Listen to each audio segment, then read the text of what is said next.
అధికారంలో రావడంతో మొదటి సంతకం పెడ ఆయన చాలా వాటికి చెప్పాడు మొదటి సంతకం అని. మొదటి సంతకం పెట్టి ఉద్యోగాలు కల్పిస్తానని చెప్పిన పెద్ద మనిషి ఒక్క ఉద్యోగమైనా కల్పించాడా? మేము ఇన్ఫర్మేషన్ యాక్ట్లో 2014 నుంచి 2019 వరకు తెలుగుదేశం హయాంలో ఎన్ని పరిశ్రమలు వచ్చినాయి, ఎంత పెట్టుబడులు వచ్చినాయని వివరాలు అడిగాము మేము. దాంట్లో వాళ్ళు ఇచ్చింది ఆ మధ్యకాలంలో 39,450 పరిశ్రమలు వచ్చాయని, యూనిట్స్ ఎంఎస్ఎంఈలో కానీ ఎల్ఎంలో కానీ 39,450 వచ్చాయి. 5,13,350 ఉద్యోగాలు ఆ హయాంలో వచ్చిన ఇన్ఫర్మేషన్. ఆంధ్రప్రదేశ్ ప్రభుత్వం ఇన్ఫర్మేషన్ ఇచ్చిందే సబ్జెక్ట్. ఉద్యోగాలే ఇవ్వలేదు, పరిశ్రమలే రాలేదు, పెట్టుబడులు రాలేదని చెప్పిన పెద్ద మనిషికి ఇవాళ ఒకటే ఎగ్జాంపుల్. దాంట్లో కూడా వారి హయాంలో వారిచ్చిన జీవో ప్రకారమే ఇదిగో వాళ్ళు 1/6/2019 నుంచి నిన్నటి దాకా కూడా వాళ్ళు సైన్ చేసిన ఎంఓఎస్ 3,38,054 కోట్లు అని చెప్పారు. కానీ దాంట్లో ఎస్టాబ్లిష్ అయిన 18 ఎంఓఎస్, వచ్చిన పెట్టుబడి 5,710 కోట్లు. మీరు ఎంఓఎలు కుదుర్చుకుందేమో 2,29,259 అయితే మీకు వచ్చిన పెట్టుబడి 5,710. ఉద్యోగాలు ఇచ్చింది 9,158. ఇది మేం చెప్పలా, ఇదిగో మీ ప్రభుత్వం మీరు ఇచ్చింది ఏమేటో. గత 4 సంవత్సరాల 8 మాసాల కాలంలో కొన్ని నిమిషాలు కూడా మాకు మైకులు ఇవ్వాల. నిన్న ఆయన స్పోర్ట్స్ పర్సన్ నేను బ్రహ్మాండంగా చేశాను, సమాన అవకాశాలు ఇచ్చానని. స్పీకర్ గారు మధ్య ఎక్కడ ఉండి మాట్లాడుతున్నారో అర్థం చేసుకోండి. రికార్డులు తీద్దాం, ఎన్ని నిమిషాలు ఎన్ని సెకండ్లు ఇచ్చారు ప్రతిపక్షానికి. ప్రతిపక్ష నాయకుడికి మైక్ ఇచ్చారా? డిప్యూటీ లీడర్లైన మాకు మైక్ ఇచ్చారా? మాట్లాడనిచ్చారా? అసెంబ్లీని గ్రాప్ చేశారు మీరు. మీ ప్రచార ఆర్భాటాలకి తప్పుడు ప్రచారాలకు వేదిక వాడుతున్నారు. మమ్మల్ని బయటకు ఎంటేయటం, తప్పుడు ప్రచారాలు చేసుకోవటం, ప్రకటనలు చేయటం. ఈరోజు ఈ ప్రభుత్వం బడ్జెట్లు లెక్క ప్రకారం ఖర్చు పెట్టలేదు. సంక్షేమానికి గండి కొట్టారు, అభివృద్ధికి గండి కొట్టారు. రోడ్లు అద్దంలాగా ఉన్నాయట ఆయన చెబుతున్నాడు. ఇవాళ లోకేష్ బాబు గారి శంఖారావం మొదలవుతా ఉంది. ఎక్కడైతే చంద్రబాబు గారు కానీ లోకేష్ బాబు గారు కానీ తిరగలేదో ఆ ప్రాంత నియోజకవర్గాలన్నీ కూడా కవర్ చేసేలాగా శంఖారావం మొదలవుతుంది. ఈ అరాచక ప్రభుత్వం యొక్క విధానాల మీద చీల్చి చెండాడటం కోసం వివిధ ప్రాంతాల్లో నియోజకవర్గం వారీగా ఆయన యాత్ర మొదలవుతుంది. అధికార పక్షం యొక్క అండదండలు చూసుకొని రెవెన్యూ అధికారులు చేసే తప్పుల్ని మేము విచారణ చేయిస్తాం. అధికారంలోకి రావడంతో ఎవరు ఎక్కడ ఎలాగా చేశారో, ఏ రికార్డులు ట్యాంపర్ చేశారో, ఏ రికార్డులు ఎవరికి అనుకూలంగా మార్చారో అవన్నీ కూడా తనిఖీ చేయిస్తాం, శిక్ష పడేలాగా చేస్తాం. నడుస్తుంది.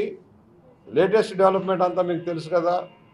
అన్నీ ఆల్రెడీ ఒక 2 రౌండ్స్ డిస్కషన్లు అయిపోయినాయి. ఇక ఫైనల్ డిస్కషన్ అయ్యి అనౌన్స్మెంట్ వస్తుంది. ఎందుకంటే ఇద్దరు నాయకులు కలిపి అనౌన్స్ చేద్దాంలే అని చెప్పేసి నిర్ణయానికి వచ్చారు కనుక అది అలా వస్తుంది. ఇంకా నోటిఫికేషన్ ఇవ్వడానికి టైం ఉంది కదా. ఈ నెలలోనే ప్రకటన వచ్చే అవకాశం ఉంది. పార్టీలోకి చాలామంది జారుతూ ఉన్నారు, ఎక్కడికక్కడే తెలుగుదేశంలోకి జారుతామని వస్తూ ఉన్నారు.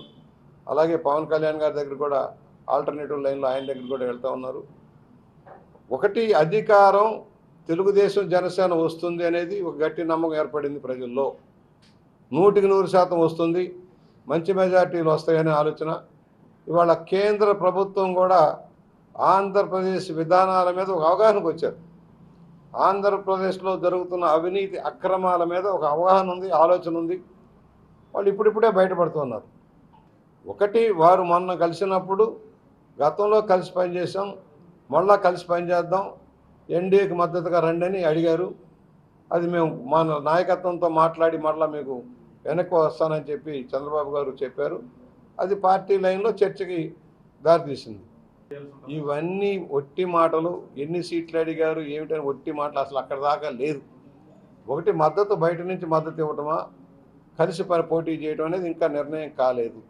ఎక్కడ ఏ సీట్ అనేది ఊహాగానాలు మాత్రమే. మీడియాలోనూ సోషల్ మీడియాలోనూ లేక జగన్మోహన్ రెడ్డి గారి తప్పుడు మీడియాలోనూ సోషల్ మీడియాలోనూ అభూత కల్పంతో ప్రచారం చేస్తారు.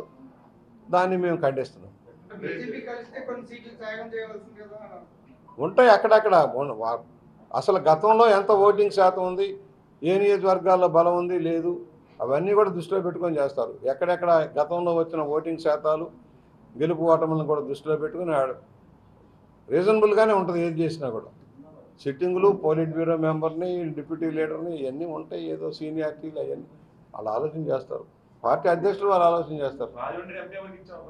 ఇంకా ఏం లేదమ్మా ఇప్పటిదాకా. ఉన్నారు, చాలా ఆశావకులు ఉన్నారు. పార్టీ ఆలోచిస్తుంది, బ్యాలెన్స్ చేసుకుంటూ వెళ్తాం. ఎందుకంటే పొత్తుల ధర్మంలో కొంచెం జాగ్రత్తగా ఉంటుంది. ఎందుకంటే మనం అనవసరంగా ఎవరో కుర్రాళ్ళు మాట్లాడని నేను మాట్లాడటం కూడా కరెక్ట్ కాదు. పొత్తుల ధర్మం పాటిస్తుంది, రెండు పార్టీలు పాటిస్తాయి, జాగ్రత్తగా వెళ్తుంది. దాని గురించి అందువలన ఎవరు నేను మొదటి నుంచి చెబుతున్నా, ఆశించడంలో తప్పు లేదు, అడగటంలో తప్పు లేదు, నిర్ణయించేది పెద్దలు.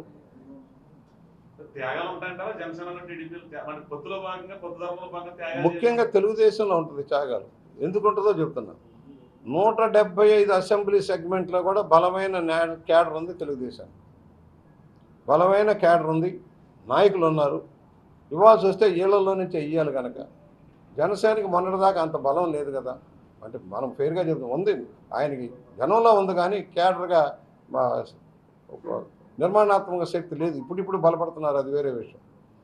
అందువల్ల అవన్నీ జాగ్రత్తగా చూసి ఆయన బలపడాలని కోరుకుంటున్నారు. నెమ్మదిగా బలపడాలి, ఎప్పుడైనా రాజ్యాధికారం రావాలని కోరుకుంటున్నాం, తప్పే ఉంది.